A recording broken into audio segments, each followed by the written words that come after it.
down. I'm the one you call when you need a tin up or down.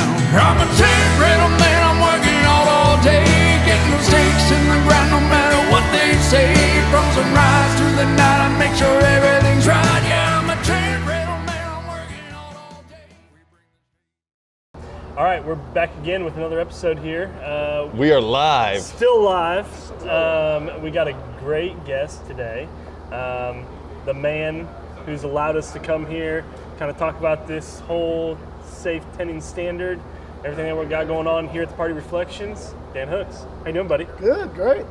Thanks for coming. Well, we are very impressed with your place. This place is amazing. I appreciate it. It's just beautiful. Beautiful warehouse, beautiful everything. So Great staff, very welcoming. Yeah. Takes a big team. Yeah. You got it here too, that's for damn sure. But tell us a little bit about yourself and how Party Reflections got here. How Party Reflections? This is only an hour, right? Yeah. So second generation, third generation now, actually, my kids being here. But it started literally from, I've still got the receipt upstairs. An old fireman was painting chairs by the side of the road. My dad saw him and asked him what was going on, and the guy died like a month later. Dad bought the inventory, bought 50 tables, 500 chairs, and an old 52 pickup truck for $5,000. Oh, wow. And that's what started everything. And then from there, What year was that? 1958. Wow. 1958. Okay. And so he grew it to, when I got out of college, we had about 25 employees. And the industry just sort of grew from there. Charlotte grew. We just took advantage of all that growth and just tried to be there for our customers and kept on growing it. Kept So was buying your new things. Dad running the place then for a while? He was, yeah. There's 40 years difference between my Okay. dad and I. Okay. My sister and I both adopted. Okay. So there's a 40-year gap. So when I was graduating college, he was 62 and he was kind of ready to get out of the business. So I'd been working there for summers and high school and college and everything else since I could lift an 8-foot table. And I like how that's the standard. I know. Yeah. Really? Yeah. That was it. And if I could lift it by myself. If you can swing a sledgehammer or lift a table, you're in. I think that's when I first got my paycheck too. Because Yeah. before that, he wouldn't be paid. But so went on deliveries. We had a medical division also. And my dad really wanted me to do the medical division. I had no interest in it whatsoever. What did you rent out of that division? Hospital beds, Okay. wheelchairs, that kind of stuff. Oh, wow. Because back Okay. then, it was so expensive to buy a hospital bed or to buy a wheelchair. Everybody wanted to rent it. But then the costs and everything changed. And so most people got out of that rental business part of it. So what did your dad's inventory consist of back when he was? We had tents. So in the early 80s, well, I graduated college in 89. We had, that was all Anchor products. Yep. 10 by 10s up to about 30 by 30, 30 by 60. No, 30 by 30s, because back then we didn't even have expandable Anchor frames. We had just 30 by 30s. If you wanted 30 by 60, you put two 30 by 30s together. No gutter, no nothing. No just push them gutter, together. just push them together. Pray for no rain and keep going. Yep. Yeah, but so we had a very small inventory, but Charlotte was small. I mean, Okay. the whole industry was small at that time. Was it always party rental, or was it some tool rental with party Never rental? had tools. Just had the medical, but no tool. Okay. Has the name always been the same? No, the name was Charlotte Chair and Equipment Rentals first. Okay. That was from 58 to 83. In 83, he broke up the two companies and had medical stay with Chair and Equipment and had party become Party Reflections. Okay. Got it. So now, fast forward in a little bit, you came out of college, you jumped back in. Did you become sole owner right then and there? Did you guys partner together? We, Dad held the ownership. Okay. In his grave right now, he's still holding the ownership, as a matter of fact, of the family trust. Yeah. But no, I came in and I'd been, working up through warehouse guy, truck driver, all the way through dispatcher. And when I got out of college, I sort of went straight into pulling orders and doing all that kind of stuff. But almost immediately, I became dispatcher. He had some health issues, so he was going to have, he didn't want to keep doing the business the way it was doing it. So we sort of had a little meeting, and they said, well, if you want to take it over, it's time to step up. So that's what we did. So you stepped up then, and then you became the visionary, or how did you decide what you wanted to do? I'm feeling his pain now because of my age, but it's one of those things where you get risk is a little different.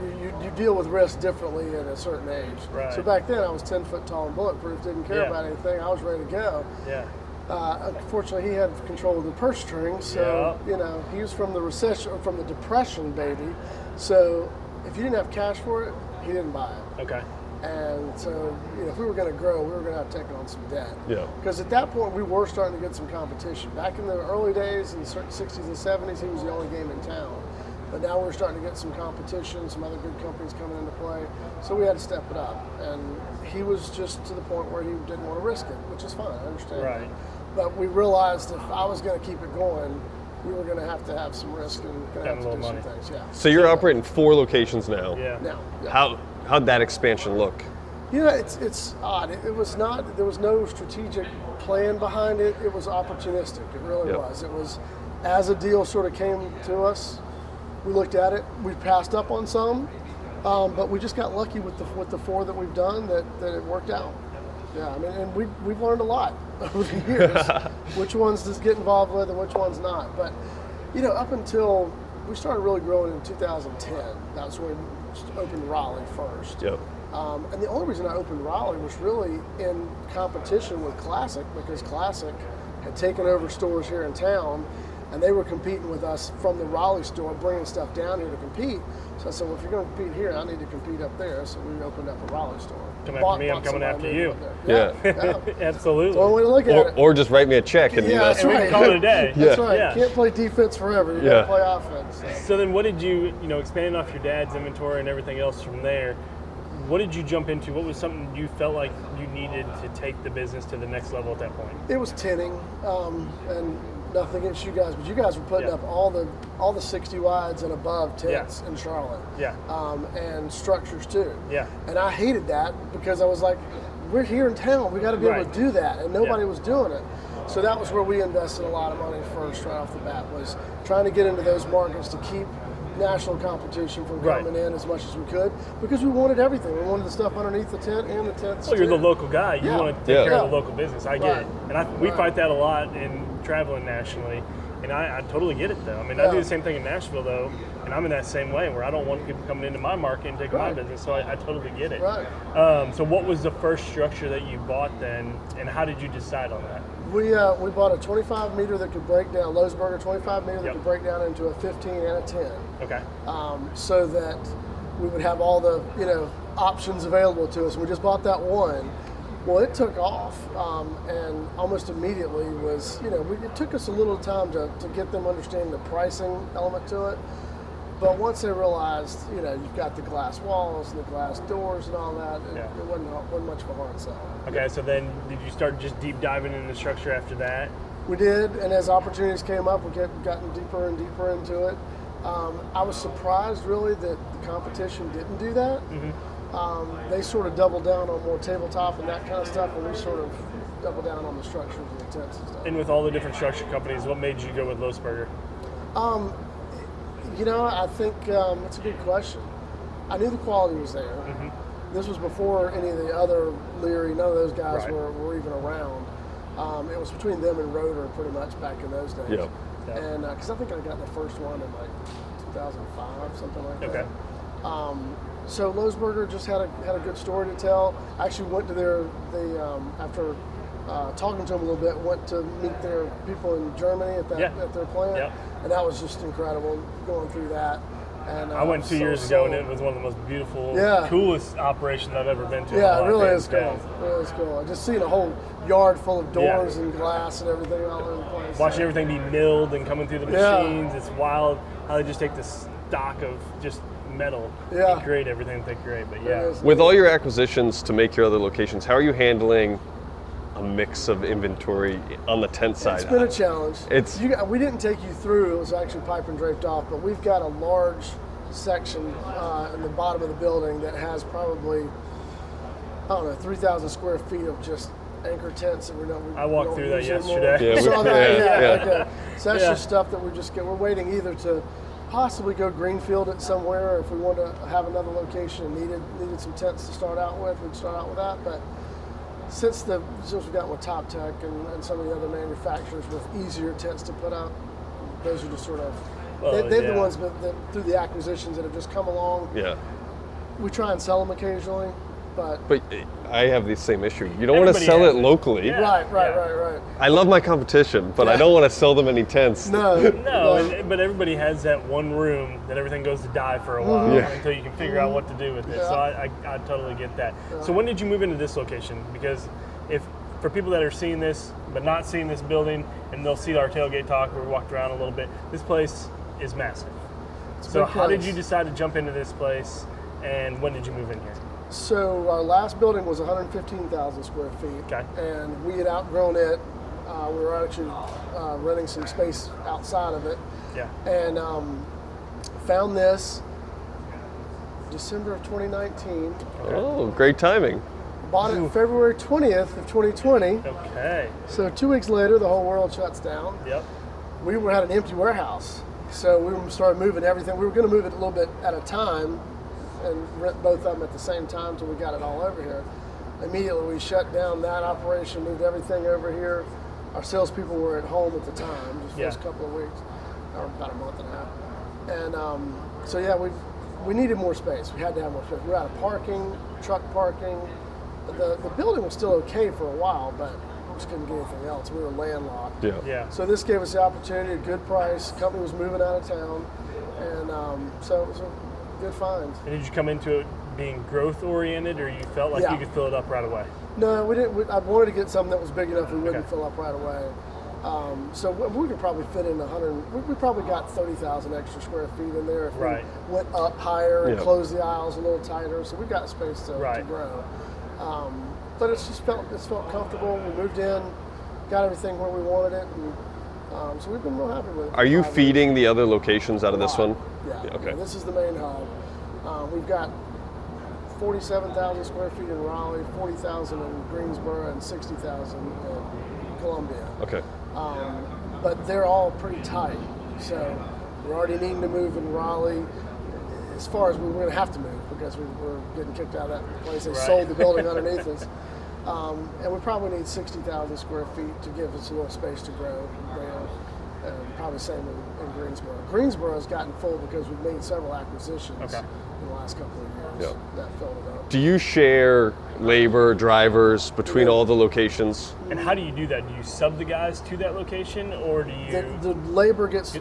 How does it look towards on that- P&L? Yeah. The location gets the revenue, and so they get the labor associated to that revenue. Okay. So you can track it back a little bit. Okay, that makes sense. So, We don't really break it down to the trucking and all that. We Right. leave that alone, but enough to see what's profitable. Yeah. And, okay. we with the labor. basically look at it as one inventory wherever it is. It doesn't matter where it moves, and a lot of times we'll try and leave it where it goes next until Yeah. it's needed somewhere Yeah. else. But these other locations are too small sometimes to leave big Right. inventories there. Yep. So how do you handle your transfers, as far as not just the trucking aspect of it, but for POR, running it out of POR?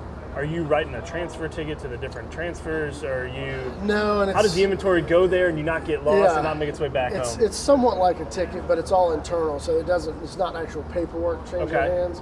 It's almost like an order from one store to the other. Okay. But Abby handles all that. She's got 4 screens and one screen, but it's got 4 quadrants in her computer, and she literally just sits there all day long, looking weeks out to transfer equipment back and forth as efficiently as we can. So maybe not in the system. So she handles maybe like a Google Docs or something. Let's say, right? no, it's in And she has it- POR. Oh, it's She's in handling it all POR. through POR. Okay. Yeah. So, I'm just really curious now. So that inventory can transfer to another store. So it's not Because they can able look to at book it it. whenever obviously. they're in the salesperson's in another store. Yep. It will tell them either it's company short or it'll say it's store short. If it's Oh, store really? short, then it's short at that location Okay. that they can transfer it. If it's company Got it. short, we don't have it, period. Right. So there's a different But it'll tell you protocol that. for that. Yeah, That's- it'll tell you that. so it's kind of But if bulletproof it's with that. store short, then they can actually look and see where it is, other Yep. locations. As long as it's available for the dates they can use it, they'll put in a sub-rental ticket and then she handles it from there.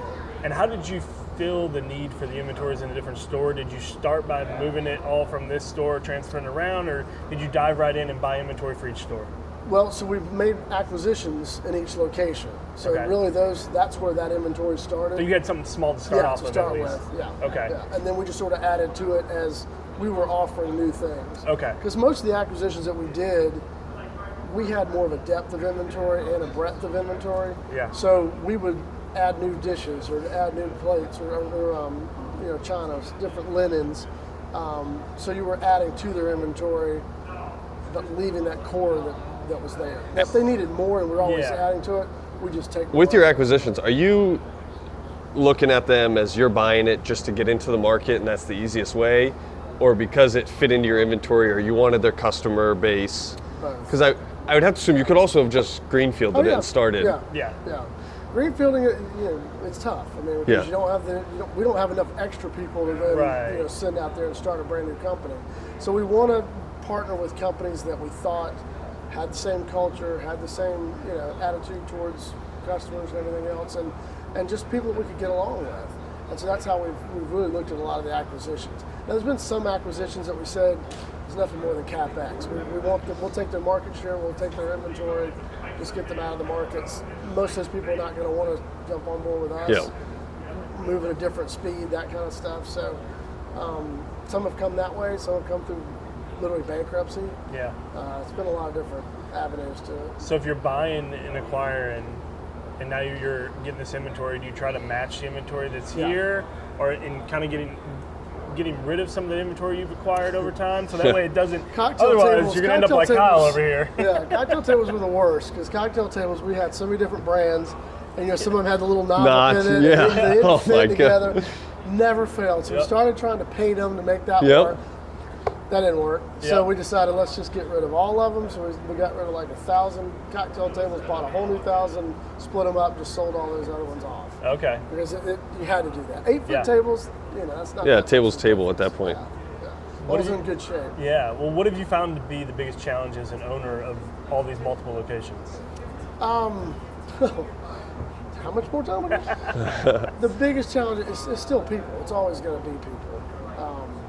It's getting the right people and the right seat on the bus and making sure that everything's handled. Because this is, how this is. This is a deadline-driven business, so you can't. There put it is off no a couple tomorrow. weeks. There is no tomorrow. We're the only company that can't say we're coming between this time and this time, Yeah. and then show up whenever we want. Right. Yeah. Especially not show up Monday when the event was on Yeah. Saturday. Yeah. Like the fire marshals. Yeah, exactly. Yeah. What does your day-to-day look like now in the business? Not fun at all. Yeah, it's not fun at all. I deal with all the stuff nobody else wants to deal with. Yeah. I do all that stuff on the weekends. I'm still, believe it or not, the technical guy because I know more about the technical stuff, Okay. and I sort of push the envelope a little more on creative jobs than somebody else is.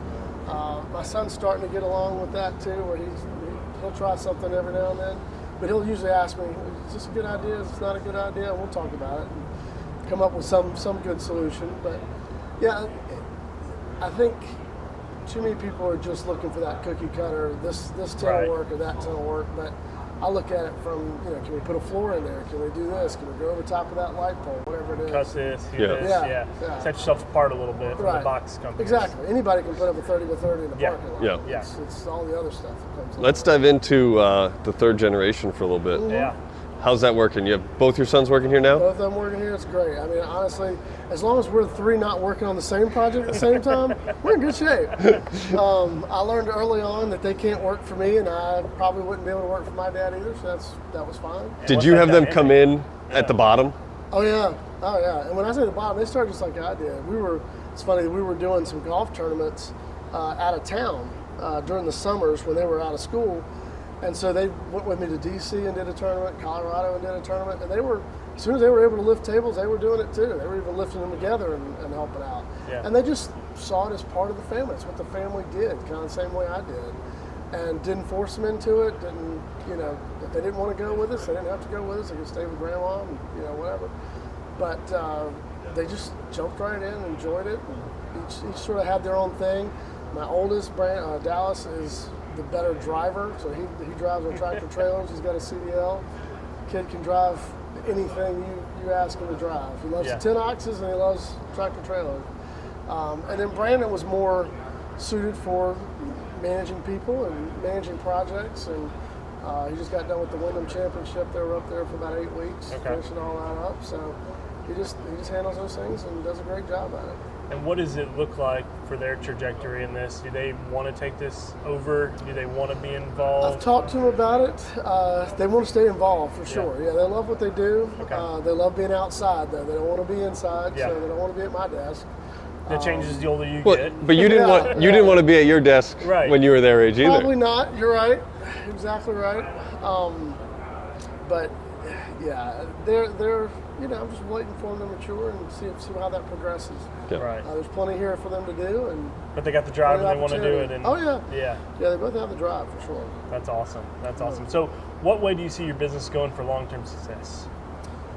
Just staying the course. I think just making sure that you're keeping customers happy, making the deadlines that you need to make, and staying out ahead of it. Making sure you're buying what the customers are looking for. What's next, right? It's never Right. about what are you doing now and trying to keep up with your competition. You need to be out in front of them a little bit. So that's Yeah. what we try and make sure we're on. Do you feel like there's a product out there that you guys have recently purchased that's kind of taking you to that next step to stay ahead of it? I think the garden tent, we were early adopters into that. Yep. I think that really helped us a lot. And whose do you have? Lowe's Burgers, Okay, Levo. Levo. Yeah, we Okay. have Levo. Yep. We did it in a 15 meter and a 20 meter. I saw it going down the road. Yeah, today we on saw it on the way here. highway on the way here. Yeah, Brandon's down there putting it up, as a matter of Yeah. fact. While Dallas is driving it down there and Brandon's putting it up. Yep. Look at the brothers working together. They can work together. Yeah. They can. Yeah. But yeah, I think that's really opened some doors, and it's just like that. Yeah. Structures did the same thing 20 years ago. This is the next evolution of that, and it's just staying out ahead of it. Right. Which is harder now because of Instagram and all these other things. Yeah, than it was well- Everybody before. else and the Pinterest and So obviously we're here for the safe tenning standard that A-Ray is releasing. How have you seen safety change in your tenure in the industry?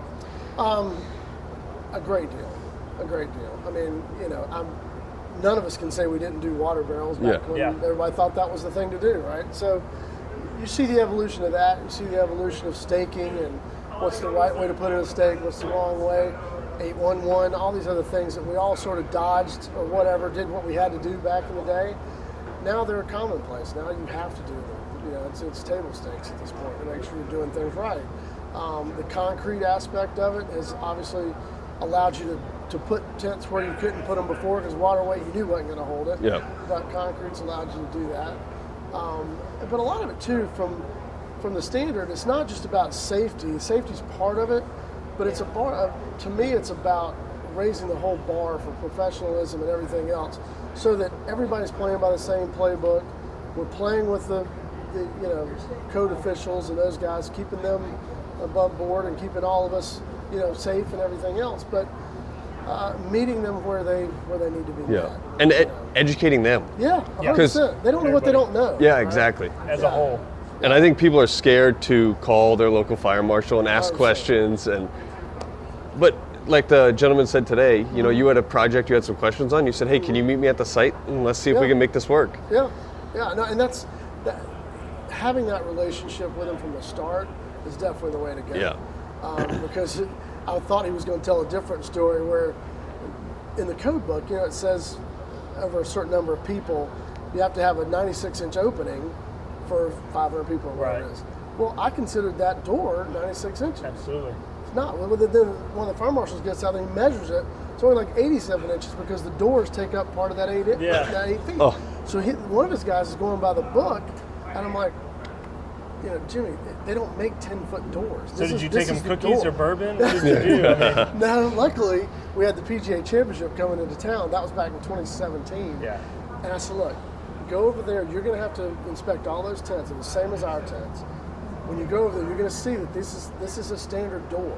I understand what the fire department, what the fire thing says, but you can't have a 96-inch opening if the doors that they sell are only 87 inches. Right. Put two doors side by side. He said, you can't do that, not by the code. I'm Yeah. like, well, I don't know how else you're going to get there because you're fixing to walk into a buzzsaw. Now, he came in from not knowing anything about the event side of things. Okay. We had a fire marshal, Dale Carter, that had been here for 20 plus years, and she was fantastic. I mean, we worked with her, and it was an understanding of what's what's the real premise you're trying? You're trying Yeah. to get to safety. Yeah. But in the meantime, there's common sense. that Don't comes beat into us play up. too. Right. Yeah. Right. Well, sometimes So- I feel like they think we're purposely trying to do things Yeah. unsafe, which we're not. Well, but because unfortunately, you have like you people- said before, it's you get people that Yeah. don't want to talk to them at all, Yeah. so they go do it and want to beg for forgiveness later. Yeah. Well, that's dangerous because now you don't know what you're doing wrong. Yeah. Well, I think it's a double-edged sword. You can either open Pandora's box or you sneak around, but the more you Yeah. sneak around, the more it's going to backfire in the Yeah. long run, Right. and you're going to get caught up eventually. So Yeah. I think if you can go to this safe tending standard and teach and educate, but you just get some of those fire marshals out there that are just not willing to bend. They No. are. Yeah. It is No. what it is, and this is how it is. I mean, I remember being in Kentucky when I was running Bryant's, and we had to go sit down and basically the courtroom and work with them on the codes and the codes Yeah. committee and everything, and create this model codes and everything else. Which now the guy died recently, and now they don't even adopt the model codes anymore. So it's just like it's kind of picking and choosing. But if we can create the standard to show them, hey, this is what we're doing and this is where we're going, maybe then they can adapt and they can Right. take that on, and then we can all work together. Yeah. Well, and they won't. They're not. They're dependent on something. And Yeah. to now, they haven't had anything other than what they've Well, been yeah, given. they open their book and they read it, Yeah. but they also don't understand it. No, they're interpreting it. Each one's interpreting it a little Their bit own different. way. Or it's yeah. from 25 years ago, 20 years ago, 15 years ago. Everything has been so old, I feel like, Right. and there's been nothing new. Even the code, the model codes, I was looking, like we're sending stuff to them, and I'm looking, I'm like, this is 2015. What are we doing? And Yeah. they're like, well, this is what we're going off of, and it's like, okay, so we need everybody to come together to be educated. Right. We just right. did a job with Holland Park out in Hot Springs, Virginia, and the fire marshal came for inspection, and he flat out looked at us. He's like, "To be honest, guys, I don't know what I'm looking at right Yeah. now. I've never seen it. It was a Right. it was a guard tag. He's like, I've never seen anything like this. So Yeah, and they don't. Know everything what to looks do with good." I'm like, I get calls all the time. We have to permit in Nashville, and it has to be at least 25 days out, which is really tough. They'll usually show up on a Monday after everything's down and say, "Hey, where's the tent?" And it's like, so what do you? And and if I call and say, "Hey, I've got this job. It's going to go out tomorrow, or it's going out in 5 days. Can I get a permit for it?" No, sorry. You know the rules. It's like, but you're sending the guy out after the event anyway. So Yeah. do you want me to bend the rules and play dumb? And do you want me to go put the thing up and just do it Right. without you? Yeah. Or do you want to work together on this and we Yeah. can come to a standard? So I think the safe tending standard will help, and that way we can pass off that information a little bit more. but not only with that aspect, but also our employees. Yeah. You know, we talk about making this a career. I met a lot of guys who work here who've made this their career working for you. Yeah, And I think that's going to be a big benefit of this program as well. yeah. Well, I think it is too. I think this part, the safety part, to me is just the first stepping stone, or second stepping stone, maybe with the staking studies, to then that accreditation, looking at it as a trade, looking at it as a career, because until you get there, you know, it's like the numbers he was given. There's only 20,000 people like us Yeah. in the whole country. Mm-hmm. I mean, that's tremendous. That's a small amount of trade doing a lot of work. Yeah. Well, and to be fair, I mean, we're involved in different generations here, but were you given a pathway? Were you? No. No. We're just, hey, here it is. Right. Go work in it.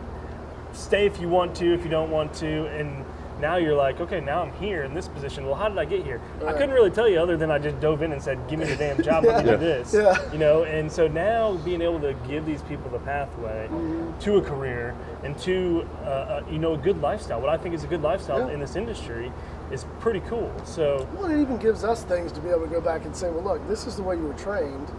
Why did you Yeah. deviate from that? You know, Right. Why didn't you do it the way it was told? But, so how are you leading your guys or your people? Because I mean, I walk around here and everybody looks damn happy, and I don't know if you just did something before we got here or whatever, yeah, but give some ice cream for yeah, you. everybody looks really happy. Walked around with $100 bills And the you day got some- before. Well, and you just got some good guys. You got some good, genuine guys that look like they care, That's and women, what it and is. it looks like everybody cares. How did you get there, though? This is not brain surgery, Right. You pick the person based on their culture, their ability to have a good work ethic, their ability to work in the rain. You know, Right. all those kind of things factor in. But even in the warehouse. Oh yeah. I mean, and I don't pick. So that's the other thing too. It's nowadays their supervisors are the ones that are picking for their crew. Well, they don't want to pick a bunch of yahoos either. You know, they want Yeah. to pick somebody that's going to work on their team and be a good part of their team. Absolutely. So that's helped. Sure, if we can elevate the supervisor, then that supervisor can then elevate the people below them and get the right people in there. And if there's a bad apple, then it's hire slow, fire fast. So we just talked about this the other day.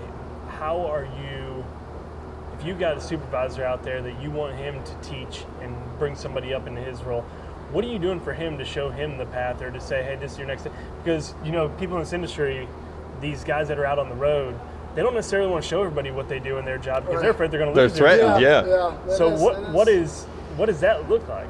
We've tried to assure them that, look, everybody in this building is needed, everybody out of the building is you're necessary. We can't, nothing happens until, you know, you do something in the building or do something out of the field. Yeah. So that's the only, we've always had such a growth mentality.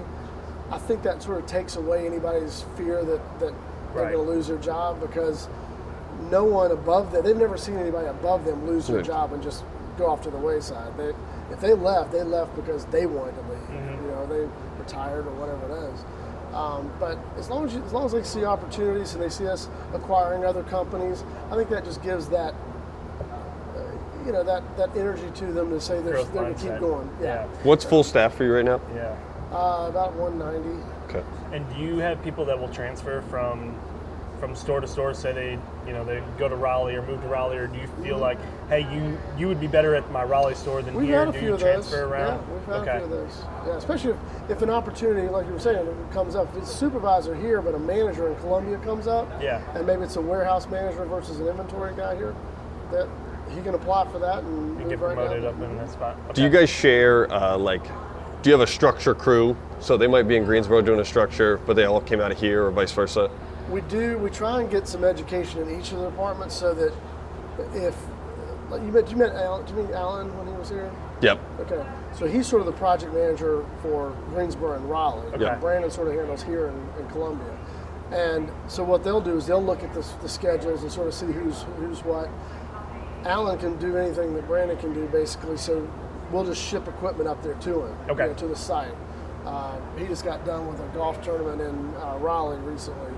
And that's the thing, it's just we ship equipment up there, they handle it all, he gets his crews to do it, and then brings his equipment back. Right people on the right Yeah, spots on the bus. Exactly. I love it. So what is the key to being an owner and operator of your size, you think?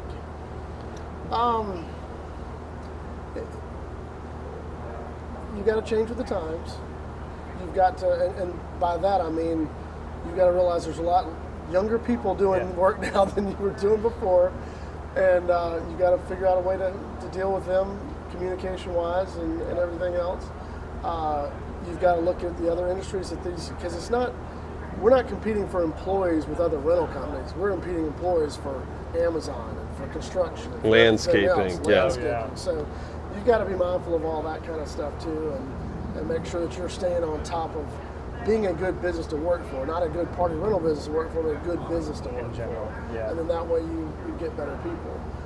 But it's constantly looking at markets. It's constantly looking at, what are the threats that are out there. I mean, I don't think COVID was on anybody's threat board up until 2020, but now you're looking at all the other things. Well, what else could Do you happen? have something big here that is taking a lot of the jobs, or somewhere that people are going big manufacturing, or Amazon? Amazon's been okay. over COVID. Amazon took a lot of guys. Okay. The gig economy with Yep. DoorDash and that kind of stuff, that took some people away. So it's that quick money, that quick cash that they Right. can get, and no responsibility really. Right. That's easy.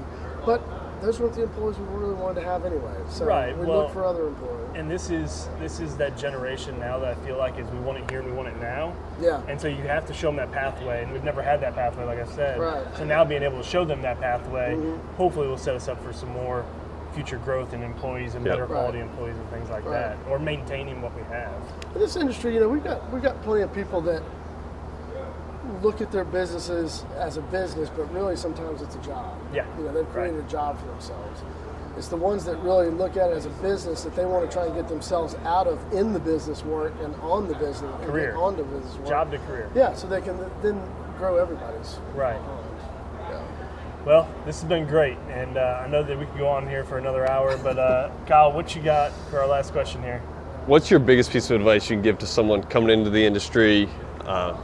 You got a lot of years. Yeah, I think the lessons that I've learned more than anything else is don't bite off more than you can chew. Yeah. I mean, if you try and grow too fast, there's been more companies that have failed by growing too fast than have grown too slow. this is not a quick turnaround business where you're going to get in it and 5 years from now you're going to be a millionaire. It's not going to happen, or very rarely does it ever happen. Yeah. It's a slug. But it's long term. Yeah. And there's not many businesses in the world that can say they've gone through recessions and September 11th and COVID and this. Yeah. And, 70-year-old businesses are Yeah. just not around that much. But it's an industry thing. It's not just a business. It's an industry thing. It's just a strong industry that you've got to be in it for the long term. You got to look at it long term and just grow steadily. As long as you're growing steadily and taking care of your customers, that word of mouth is going to do more than anything else. What's made you want to stay in this? I love the business. I love everything about it. Yeah. Except for the employee things. I don't like the employee things. But every time you go to a show and you see some new tent that somebody's come out with, you're like, I want that. I want that for my inventory. You see your friends you haven't seen in Yeah. 6-7 months. Same thing as you walk into a tent, it's a 50 wide tent, you're like, yeah, but the 100 wide is a whole lot. When I walk into that, I'm like, yeah, this gets me excited. Yeah. So it's always wanting something bigger. Yeah, absolutely. Well, we appreciate your time today, and thank you for having bet. us at your facility. I mean, if you guys haven't been here, come here, see it. Come check glad this to place give you a out. tour. It's amazing. It's even got a golf simulator, which I heard was Brandon's. So, It is Brandon's. Okay, so Well, we're going to have to go beat him up to It's get ours, in but there. he's the one that uses it the most. Yeah. I That's love his it. stress relief. That's his Yeah. truck. He literally Yeah. comes in at like 5 o'clock in the morning. He's in there for a couple hours and then goes to work. I mean, That doesn't sound so bad, Right yeah. there. Yeah. So, well, thank you for coming on. Thanks for sharing your You bet. information, and look forward to talking to you again. Awesome. It's been Thanks, another guys. episode of Under the Vinyl. Thank you. I'm the one you call when you need a chin up or down. I'm a